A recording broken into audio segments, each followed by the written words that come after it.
I only buy the finest tea leaves, sister. See, POPF. POPF is indicated on the pack. Sister, the art of tea. The Trincomalee Magistrate ordered for the 31 Indian fishermen who were arrested on the 30th of last month to be further remanded. According to India's NDTV, 114 Indian fishermen are currently in the custody of Sri Lankan authorities. Now, Indian media also reported that the Sri Lankan High Commissioner was summoned by the Indian authorities to discuss the matter.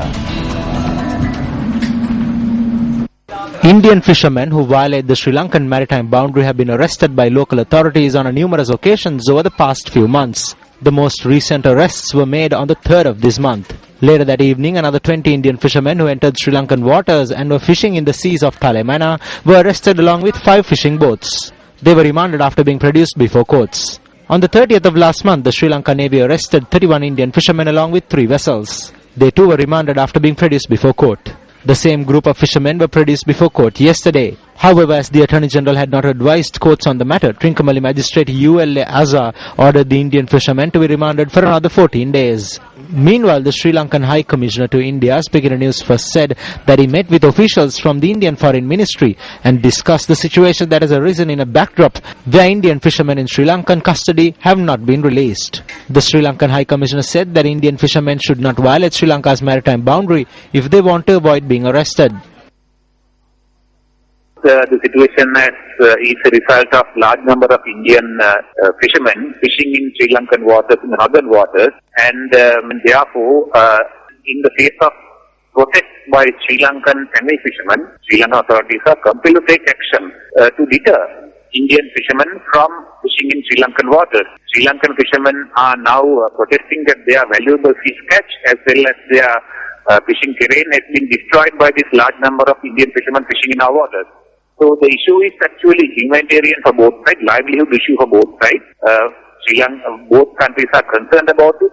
And of course, solution for this is that Indian authorities must prevent Indian fishermen from fishing in Sri Lankan waters, and then they are taking action towards that. But in the meantime, the Sri Lankan authorities are compelled to take deterrent measures to prevent Indian fishermen from taking the fish catch of Sri Lankan northern fishermen, Sri Lankan Tamil fishermen, who have been deprived of their catch.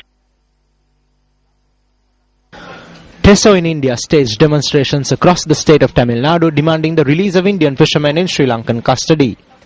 The demonstrators also called for the full implementation of the 13th Amendment to the Constitution and urged the Indian government to boycott the Commonwealth Heads of Government meeting that will take place in Sri Lanka later this year. The demonstration in Vallur Kottam, Chennai was led by DMK leader M. Karunanidhi. Treasurer of the DMK, M.K. Stalin, and leader of the Vidudalai Siruthaikal party, Thol Thirumavalavan, took part in the protests held in other parts of the state. A group of fishermen from Rameswaram, India, met with the Tamil Nadu State Minister of Fisheries to hold discussions regarding the fishermen. Meanwhile, the Hindu newspaper reports that this group of Indian fishermen are to visit Sri Lanka as a result of the discussions they had with Sri Lankan Minister of Economic Development Basil Rajapaksa on the 5th of July during his visit to India. The DMK and the ADMK on several previous occasions had addressed letters to the Indian Prime Minister urging the centre to force the Sri Lankan government to release the Indian fishermen in Sri Lankan custody. Recently, the Hindu newspaper reported that DMK leader M. Karunanidhi had requested the Indian central government to intervene and obtain a certain time period for Indian fishermen to engage in fishing activities in Sri Lankan waters. The Hindu also reported that the request was made on the 4th of this month when the DMK called on the Minister of State Affairs at the Indian Prime Minister's office, V. Narayanaswamy. A leader of the DMK was quoted as saying that the fishing resources in Indian waters are depleting.